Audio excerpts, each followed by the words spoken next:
You know, I don't like when someone gets by just because they're famous and they have this big personality and everybody loves them. The problem with that is people are going to be rooting against him now in the next fight. And so now he's going to go in there against someone, and maybe he's going to go in against someone who's on another level. They talk so much. They act like they invented the sport. They talk, and at the end of the day, they do what they are told to. The UFC scene is absolutely electric right now. Joe Rogan has weighed in after a heated altercation between Ilia Topuria and Khabib Nurmagomedov's camp at an airport, calling for the UFC to turn the tension into a must-see fight. Meanwhile, Jon Jones has reignited his long-standing rivalry with Daniel Cormier after Cormier made a shocking claim that he would have ended Jones if given the chance. Elsewhere, Justin Gaethje is considering stepping away from MMA altogether due to ongoing frustration over title opportunities. And Paddy Pimblett is being openly dismissed by top-ranked fighters who clearly don't see him as worth the risk. Justin Gaethje doubles down. He says it's title or bust. You haven't mentioned the name Paddy, and I think I'd probably understand why. No, absolutely. Absolutely not. If that's Jon Jones has once again stirred the pot in his long-standing feud with Daniel Cormier, taking a sharp jab that quickly made headlines. After Cormier remarked during a UFC broadcast that, given the chance, he would have entered Jon's home and taken him out, Jones fired back on social media. He claimed that even a blind man could see how much space he takes up in Cormier's mind, adding that their past battles left more than just physical scars. "I might just be the most painful chapter in that man's life," Jones wrote, calling it emotional damage at its peak. And of course, Daniel Cormier wasn't about to let that go without a response. Well, the beef between Daniel Cormier and Jon Jones will never end, it seems. You know what I mean? Daniel Cormier says he just is really not the smartest person. During a segment on the UFC 318 weigh-in show, Cormier was asked about where he would like to fight his enemy if he could, and the former two-division champ said he'd like to do it at his house because I kind of want the ability to end him. Jones, in a pair of deleted tweets, responded by Daniel Cormier didn't hold back in his response to Jon Jones, taking to his YouTube channel to set the record straight. He called Jones's comments deeply insensitive and completely out of line. Cormier reminded fans of the personal tragedies he's endured, including the heartbreaking loss of his daughter in a car accident back in 2003. "You don't get to say you're the worst thing that's happened to someone who's lost a child," he said. "That kind of statement is just insane." He went on to say that Jones knows full well about the pain he's experienced and that choosing to bring it up in this way reveals the kind of person Jones really is.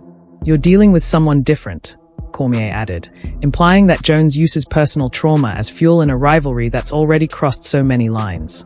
The feud clearly isn't cooling off, and this latest chapter only adds more heat to their legendary bad blood. I said I wanted to kill him at my house. Those assholes must have left more than bruises. I feel like I'm the most painful thing that ever happened to that man's life. Emotional damage. Okay, lot to unpack there. I do a job. I can't omit that. No, actually, because of our history, people want my take on what's happening with Jon Jones more than anybody. But we can't fight, so it's like, why would I let you occupy space in my head? Only an insecure person would go, immediately, he's talking about me. Daniel Cormier didn't hold back when reflecting on the challenges in his personal life. Losses that have been heavily publicized, including the tragic passing of his daughter Caden and the killing of his father. But beyond the emotional weight, Cormier turned his attention toward Jon Jones, questioning his decision-making and intellect. "He's just not a smart guy," Cormier said bluntly, citing Jones's repeated failed drug tests as evidence. These controversies haven't just stained Jones's reputation. They've also robbed Cormier of what he calls a clean ending to their rivalry. Their feud spans 2 fights, with Jones getting the win in both, though the second was later changed to a no contest after Jones tested positive for the banned substance turinabol. For Cormier, the unresolved nature of their rivalry still lingers. "I never got the closure I deserved," he said in earlier interviews. I didn't say his name. I'm only talking about what is the news now, and also how stupid he is. But that's Jon Jones that thinks about me. He's still trying to fight me. When I'm retired, they got a dude that wants to fight him and literally begging him to fight. And somebody, tell Jon Jones, get off my page. Cormier still carries the weight of that loss, but not because he's unwilling to accept being defeated in the octagon. What truly bothers him is the belief that Jon Jones never earned that victory cleanly. That lingering doubt only fuels the frustration, especially when Jones continues to bring up their rivalry as a way to poke at him in public. Many in the MMA community feel Jones crossed a serious line. Some argue that he's blurred the line between competitive banter and personal attack, suggesting that he's done more psychological damage to Cormier than life's actual tragedies ever did. For a lot of UFC fans and fighters alike, those kinds of comments aren't just trash talk. They are deeply inappropriate. It's one thing to hype a fight. It's another to mock someone's most painful personal losses. And this time, Jones seemed to step well beyond the boundaries of sportsmanship. His hate still runs. Those ass whoopings must have left more than bruises. I feel like I'm the most painful thing that ever happened to that man's life.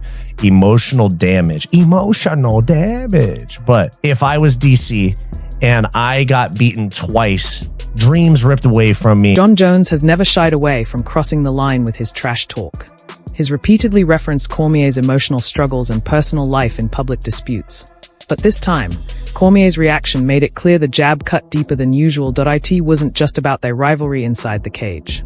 To Cormier, this felt like either a total disregard for something Jones is fully aware of, or worse, a deliberate shot at something profoundly personal. His response was direct. "You can't say I'm the most painful thing someone's gone through." And that speaks volumes. As Cormier put it, this isn't your average opponent. You're dealing with someone who operates on a different wavelength entirely. And as for where this rivalry is headed, it remains one of the UFC's most intense. Meanwhile, fighters like Justin Gaethje face their own crossroads. He's made it clear that if a title shot doesn't come soon, his fighting days could be numbered. Gaethje doubles down. He says it's title or bust. You haven't mentioned the name Paddy, and I think I'd probably understand why. I mean, No, absolutely. I mean, absolutely not. I mean, if that's the route that they want me to take, then I don't believe that they need me anymore. Will he retire? Is this the end? Will he fight on the White House card? Who knows what's going to happen with Justin Gaethje in the... Justin Gaethje may be nearing the end of his run, unless the UFC gives him the title shot he believes he's earned. His manager, Ali Abdelaziz, recently told Submission Radio that Gaethje is seriously contemplating retirement if he's overlooked for the lightweight championship. According to Abdelaziz, Gaethje feels slighted. "If people think I don't deserve a title shot," he reportedly said, "then I won't fight for it. I'll walk away from the sport." Gaethje's frustration is clear. While he's expressed deep respect for the UFC, he also feels that loyalty hasn't been fully reciprocated. "I don't feel the love right now," he added. And unless that changes, we could be seeing the final chapter of one of the most exciting careers in MMA. Who do you think could be next for Justin Gaethje? Justin Gaethje fight the winner. He won 3 of his last 4. He saved the UFC 2 times. They needed him, and he's there. The guy did so much for the sport. And if anyone said he doesn't deserve it, and he said, "I'm not going to fight for the title, I'm just going to hang up my gloves." Really? So if he doesn't get a title shot, that could be it? We might not see Justin Gaethje again? Yeah, Jean is a very principled guy, and Gaethje felt he had done more than enough to earn a crack at the lightweight title. In 2023, he defeated elite contenders, first Rafael Fiziev, then Dustin Poirier, in back-to-back performances. His knockout victory over Poirier even earned him the symbolic BMF belt, adding to his momentum and making him the clear favorite for a title shot in the eyes of many fans and analysts. But everything took a sharp turn when he faced Max Holloway. Despite Holloway moving up from featherweight, he came in and put on a clinic. In a shocking turn, Holloway finished Gaethje in the final second of the fight with a devastating knockout, one of the most violent finishes the sport has witnessed in recent memory. That loss didn't just shake up the division, it derailed Gaethje's title aspirations. Owe him a favor for him stepping in for UFC 300. I just wanted your thoughts on that. Listen, everybody has, their opinions on. Listen, if you're thinking about retiring, you know how I feel about that. You should probably retire. We love Justin Gaethje, and Justin Gaethje did step up, and he's been an exciting, fun fighter to have here in the UFC. But to say, hey, listen, unless you give me a title shot, I'm retiring. That's pretty wacky. That brutal loss to Holloway completely derailed Gaethje's momentum. He vanished from the spotlight for nearly a year, eventually returning this past March for a rematch with Rafael Fiziev. But the victory didn't make much noise. Fiziev had stepped in on short notice, was coming off a long layoff, and had dropped his last 2 fights. Beating that version of Fiziev didn't exactly scream title contender. In the meantime, Charles Oliveira leapfrogged him in the rankings and is now scheduled to face Ilia Topuria for the lightweight belt at UFC 317. Gaethje feels like he's being left behind, but from the UFC's perspective, The decision might make sense. Gaither is 0-2 in undisputed title fights. He was stopped by both Khabib Nurmagomedov and Charles Oliveira. While his BMF win over Poirier was thrilling, it didn't prove he could dominate at the very top. And his loss to Holloway only raised more questions.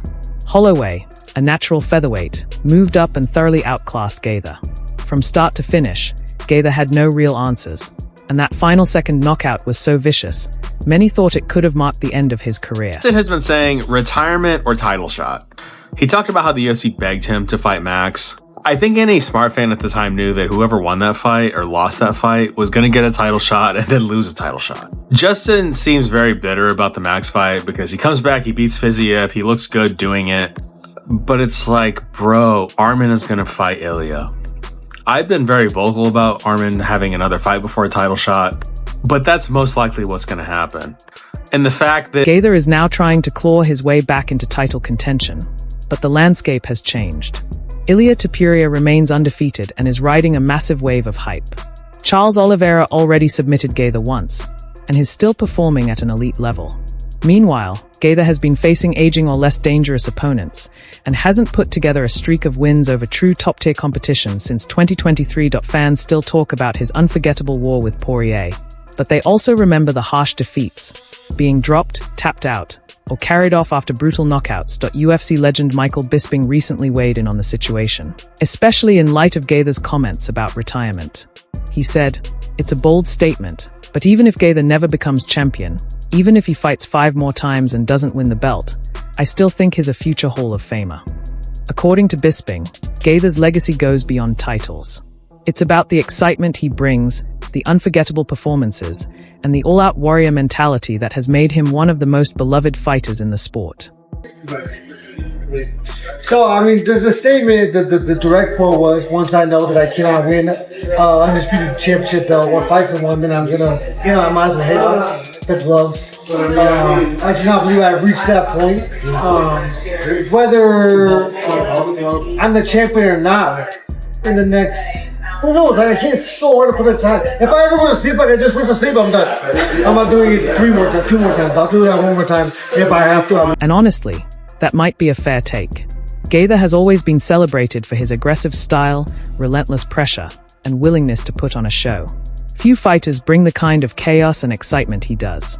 But when it comes to title shots, entertainment value alone isn't always enough. He's had multiple opportunities to capture UFC gold, and fell short. Some believe the UFC has every right to focus on fresher contenders. If Gaither feels that's disrespectful, then stepping away from the sport might actually be the right move.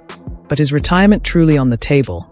Or is this just a public warning shot? Meanwhile, Joe Rogan has turned his attention to the brewing tension between Ilia Topuria and Islam Makhachev. Following a heated encounter at the airport, and reports that Topuria knocked out a member of Khabib's team, Rogan didn't hold back. He called this potential clash a must-see, saying it's the kind of grudge match the UFC absolutely shouldn't delay. Rogan described Topuria as a killer and noted that the undefeated star clearly isn't afraid of anyone. Not Khabib, not Islam, nobody. He's not playing the humble game, Rogan said. He's here to make a statement, and he just did. Вместо Конора Илья Topuria может быть? Не, он хороший парень. Да. Пытается быть кем-то. The tension reached a boiling point when Ilia Topuria had a heated altercation with members of Khabib Nurmagomedov's camp at an airport. What started as a verbal exchange quickly escalated. According to multiple reports, punches were thrown, and at least one of Khabib's teammates was allegedly knocked out by Topuria himself. No full video of the incident has surfaced, but eyewitness accounts quickly made the rounds on social media, with fans confirming that a physical confrontation did happen. Not long after, Khabib addressed the situation on Telegram, writing, "Respect and honor mean nothing to this guy. You don't settle things at an airport. If you want to fight, do it in the cage." While he didn't name Topuria directly, the message was unmistakably aimed at him. Topuria didn't back down. Instead, he posted a photo of himself training in the gym with a blunt caption, "I don't fight for respect. I fight because I can't stand fake legends." He's made it crystal clear. He wants Islam Makhachev next. And as far as he's concerned, there's no reason to wait behind contenders like Arman Tsarukyan or anyone else. Where they're at in their careers. So basically, Okay, I but still edge Habib. This is what we. But Habib 29-0. Ilia 17. If Ilia keeps this up for 2, 3, 4, 5 more fights, he leaves him in his dust. Agreed? Certainly agreed. Because the early UFC fights for Khabib were not against upper level echelon fighters, and from here on, Ilia Topuria is only going to be fighting upper echelon. And they will almost all be title fights. And they will be. Joe Rogan weighed in shortly after Khabib's message, and he didn't mince words. He emphasized that the UFC needs to move quickly on this matchup. This is what sells tickets, Rogan said. You can't script this kind of drama. This is real emotion, real bad blood. Rogan praised Topuria, calling him the real deal. He pointed out that both Khabib and Islam know exactly what they are up against. According to Rogan, Topuria doesn't rely on trash talk to sell fights, but when he does speak, his words cut deep. Islam is not going to fight Ilia Topuria, and it's for one reason. Khabib himself said this is our problem with it. He has not proven. And when that proof comes, it can only go up or down. And if it goes down, we don't need a win over a guy that's down. So come in and prove it. It's a fair point. Islam would like to go to 170, and he would like to challenge for the championship of the world. So for anybody at 170 to say, I'm not going to face you because you have yet to prove yourself, you see where it becomes a problem. Rogan also reminded fans of what makes Ilia Topuria so dangerous. His knockout power in both hands and the unshakable confidence to match. He's already calling out the champ, Rogan noted. And honestly, I think he's got a real shot. Reactions from other fighters have been mixed. Belal Muhammad tweeted, "That airport story's wild, but that's what happens when real ones cross paths." Dustin Poirier also chimed in, writing, "Topuria's fired up, but if it's Islam he's after, he better come correct." Meanwhile, Sean O'Malley didn't hold back during a Twitch stream. "Ilia's a gangster," he said. "He's not here to be friendly, he's here to take people out."